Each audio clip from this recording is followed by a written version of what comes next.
సుమన్ టీవీలో మీ business promotions కోసం ఈ కింది నెంబర్ను సంప్రదించగలరు.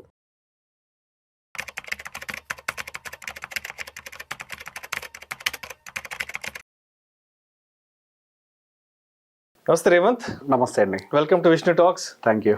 సో రేవంత్, రీసెంట్గా Nifty 29 years of birthday celebrate చేసుకుంది. 29th anniversary కూడా కంప్లీట్ అయింది. సో మరి నిఫ్టీ ఎక్కడ స్టార్ట్ అయింది, ఎన్ని పాయింట్స్తో స్టార్ట్ అయింది, ఏంటి ఇవాళ ఎంతవరకు వచ్చింది, ఈ 29 yearsలో నిఫ్టీ ఎదుర్కొన్న ఆటుపోట్లు ఏంటి అసలు? 29 years ఒక రకంగా సెన్సెక్స్ అనేది మనకి పెద్దన్న, నిఫ్టీ తమ్ముడు. అది 80,000 దగ్గర నుండి 80 సంవత్సరాల వయసుతో ఉంది. ఇది 29 సంవత్సరాలకి 26 ఏళ్ల వయసు కుర్రాళ్ళుగానే ఉంది. 24-26 ఏళ్ల కుర్రోడు. సో ఒక రకంగా చెప్పాలి అంటే మార్కెట్లో ఒక రెవల్యూషన్ తీసుకొచ్చింది కూడా మనకి ఎన్ఎస్సి నిఫ్టీ లాంచ్ అయిన తర్వాత. మనకి 29 years ఆఫ్ నిఫ్టీ 50 సెలబ్రేషన్స్. కరెక్ట్గా 2020 సంవత్సరంలో మనకి డెరివేటివ్స్ అనేవి మనకి నిఫ్టీ 50లోకి తీసుకురావడం మొదలుపెట్టారు. యాక్చువల్గా అసలు మార్కెట్ వైపుగా ఎక్కువ మంది చూడటం మొదలుపెట్టింది కూడా డెరివేటివ్ ఇంట్రొడక్షన్ మార్కెట్లోకి జరిగిన తర్వాతనే. డెరివేటివ్స్ మార్కెట్లోకి ఎక్కువ మందిని తీసుకురావడం జరిగింది.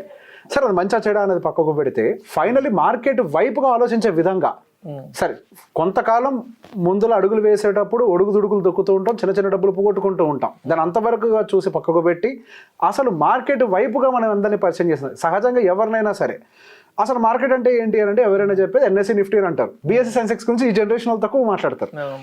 ఇంతకుముందు జనరేషన్ వాళ్ళు సెన్సెక్స్ అని మాట్లాడతారు. ఈ జనరేషన్ వాళ్ళు అంటే మా జనరేషన్ వాళ్ళందరూ కూడా నిఫ్టీ అని మాట్లాడతారు. ఒకప్పుడు బాంబే స్టాక్ ఎక్స్చేంజ్ మాట్లాడుకునేది, ఒకప్పుడు అంతే మాట్లాడేవాళ్ళు బిఎస్సి అని. ఇప్పుడు అంతా ఎన్ఎస్సీనే, ఇప్పుడు అంతా నిఫ్టీ 50నే. నిఫ్టీ 50 గురించి మాట్లాడటం మనకు అలవాటుగా మారిపోయింది. సో ఒక రకంగా అంటే ఫేమ్ పాయింట్ ఆఫ్ వ్యూలో చూస్తే మనకి ఒక సూపర్ హిట్ స్టార్ గా నిలబడ్డది మాత్రం మనకి నిఫ్టీ 50 ఫేమ్ పాయింట్ ఆఫ్ వ్యూలో. సో దాదాపుగా 15 సెక్టార్లతోటి 55% ఆఫ్ ద మార్కెట్ క్యాప్చర్ని హోల్డ్ చేసేది మనకి నిఫ్టీ 50. కేవలం 1000 పాయింట్లతోటి స్టార్ట్ అయిన ఈ నిఫ్టీ 50 ఈ ప్రయాణం మనకి అసలు ఆ 1000 పాయింట్లు అంటే బేస్ పాయింట్స్ మనకి 1000తో స్టార్ట్ చేసి మళ్ళీ కిందకు వచ్చి మనకు ప్రాపర్గా డిసెంబర్ 1999 టైంకి 1000ని బ్రీచ్ చేసి డిసెంబర్ 2004 టైంకి మనకి 2000 పాయింట్లకు రీచ్ అయ్యి జనవరి 2006 టైంకి 3000 పాయింట్ల కంటే ఎక్కువ పైకెక్కి డిసెంబర్ 2006 కల్లా 4000 పాయింట్లను టచ్ చేసి సెప్టెంబర్ 2007కి 5000 పాయింట్లను దాటేసి జూలై 2017 టైంకి ఒక రిమార్కబుల్ పాయింట్ మనకి 10,000 పాయింట్లను టచ్ చేసింది మనకి Nifty.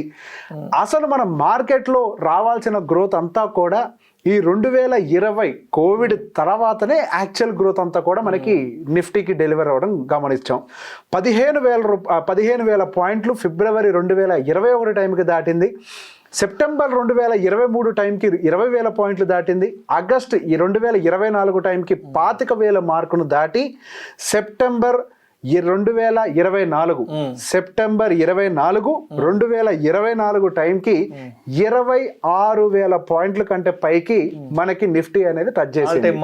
All time mark correct గా మనకి ఆల్ టైమ్ మార్క్ అనేది సెప్టెంబర్ 27వ తారీఖు 26,227.35 మనకి Nifty all time high mark touch చేసింది. సో అక్కడి నుంచి రకరకాలు ఆఫ్ కోర్స్ ఆ టైంకి మనకు ఉన్నటువంటి strong economic situation, strong corporate earnings, government stability ఇవన్నీ కూడా ఫేవర్ చేయడంతో మనకి మార్కెట్ అనేది వన్ సింగిల్ డైరెక్షన్ లో పైకి వెళ్ళటం. ఇంకా ఈ నిఫ్టీ 50 ఆ తర్వాత ఇన్ బిట్వీన్ చిన్న చితక సమస్యలను ఎదుర్కొంది.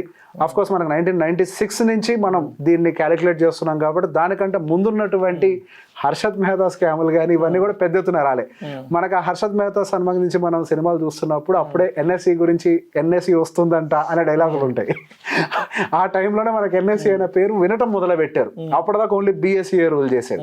సో ఆ తర్వాత వన్ మేజర్ ఫైనాన్షియల్ క్రైసిస్ మనం ఎదుర్కొంది 2008 సంవత్సరంలో. ఆర్థిక సంక్షోభం కొంతవరకు మనకి నిఫ్టీ పెద్ద ఎత్తున ఎదుర్కొంది. 2000 తర్వాత మనకి 2020లో కోవిడ్కి సంబంధించి సంక్షోభాన్ని బాగా ఎదుర్కొంది. సో తర్వాత మళ్ళీ ఇప్పుడు మనకి 2021 మధ్యలోకి వచ్చిన తర్వాత కొంతవరకు మనకి యుఎస్లో బ్యాంకింగ్ సిస్టమ్ వీక్ అవ్వటం, సో 2022 అంటే రష్యా ఉక్రెయిన్ వార్ రిలేటెడ్ అది కూడా పెద్ద ఎత్తున ఫాల్ దాన్ని క్రాష్ అంటానికి కూడా ఏమీ లేదు. 20% బిలో పడితే కదా మన దాన్ని అంటే మనకి బియర్ టెరిటరీ అంటానికి. సో మల్టిపుల్ టైమ్స్ మార్కెట్ అనేది 20% వరకు కూడా వచ్చి రివర్స్ అయిన సందర్భాలు ఉన్నాయి. కానీ నిజంగా నిఫ్టీని కుదిపేసిన సందర్భాలు అయితే గట్టిగా చెప్పుకోవడానికి మనకు రెండే ఉన్నాయి, పెద్ద ఎత్తున ఏం లేవు. ఆ 2 సందర్భాలు కొద్ది వరకు మనం 2008 ఒకటి, కోవిడ్ ఒకటి పెద్ద ఎత్తున కుదిపేసాయి. 30, 40, 50% వరకు కూడా వెళ్ళిపోయి కొంతవరకు మార్కెట్ని అయితే కొంతవరకు కుదిపేసాయి. కానీ పెద్ద ఎత్తున సమస్యలు అయితే మనకి ఇప్పుడు కనిపించింది లేదు. ఇప్పుడు మళ్ళీ ఈ ట్రంప్ రిలేటెడ్ టెన్షన్స్ వచ్చినప్పటికీ కూడా ఇంకా మన నిఫ్టీ కానీ సెన్సెక్స్ కానీ బేర్ మార్కెట్ల కంటే అయితే లేదు. సో మనకి ఇప్పటి గత 29 సంవత్సరాల్లో ఎన్నో ఉడుదుడుకులను దాటుకుంటూ, ఎన్నో రిసెషన్స్ ని దాటుకుంటూ, ఎన్నో ఆరోగ్యపరమైన సమస్యలు ప్రపంచ వ్యాప్తంగా చుట్టుముట్టినప్పటికీ, అసలు ప్రపంచమే స్తంభించిపోయింది, ఎండ్ బోర్డు పడుతుందేమన్న భయాల్లో ఉన్నప్పటికీ వాటన్నిటిని దాటుకుంటూ అదైతే ఎదుగుతూనే ఉంది. కానీ నా ప్రశ్న దాంతో పాటు మనం అందరం ఎంతవరకు ఎదిగాము అనేది, ఫైనాన్షియల్ గా మనం ఎంతవరకు ఎదిగాము. ఎగ్జాక్ట్లీ.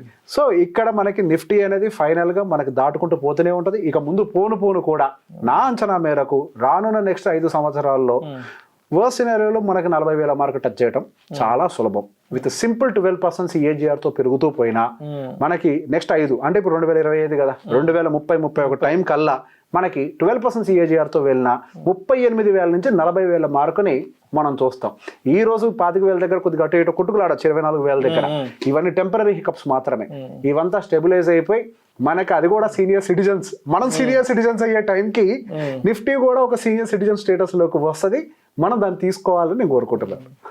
ఇప్పుడు 2024 సెప్టెంబర్ 24th 26 to 100 కదా, అక్కడి నుంచి కానీ మార్కెట్ పడకుండా ఉండుంటే ఈ 6-7 months 29 years బర్త్డేకి మార్కెట్ నిఫ్టీ 29 కూడా రీచ్ అయిపోయింది. అవునా కదా, మంచి ఊపు మీద ఉంది, మంచి ఊపు మీద ఉంది. అప్పుడు 26,226, 300 దాకా ఉన్నది. ఈ 7-8 months లో మార్కెట్ పడకుండా లాస్ట్ 3-4 months నుంచి ఈ ట్రంప్ కు సంబంధించిన టెన్షన్ కానీ లేకుండా ఉంటే 29 years కి 29,000 నిఫ్టీ రీచ్ అయిపోయింది. గట్టిగా ఒక 10% అండి, 28,000 అని అంటే అది పెద్ద ఎత్తున దూరం ఏం లేదు. 28,500 వరకు అంటే గట్టిగా మనకి ప్రీవియస్ గా మేక్ చేసిన హై నుంచి గట్టిగా ఒక 10% పైకి వెళ్ళున్నా గానీ మీరు అన్నట్టుగా 29 years కి 29,000 వరకు కూడా నిఫ్టీ వెళ్ళుండేది. అంతే 10% దూరంలో ఉంది అంతే.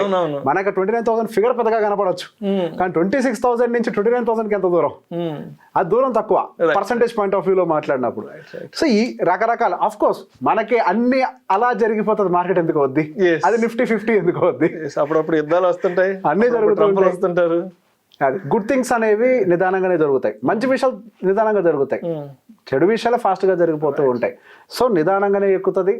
మార్కెట్ తోటి ఎవరైతే టచ్ లో ఉంటారో అది ఎప్పుడు వాళ్ళ దగ్గర పెట్టుకుంటది. Thank you so much. Most welcome.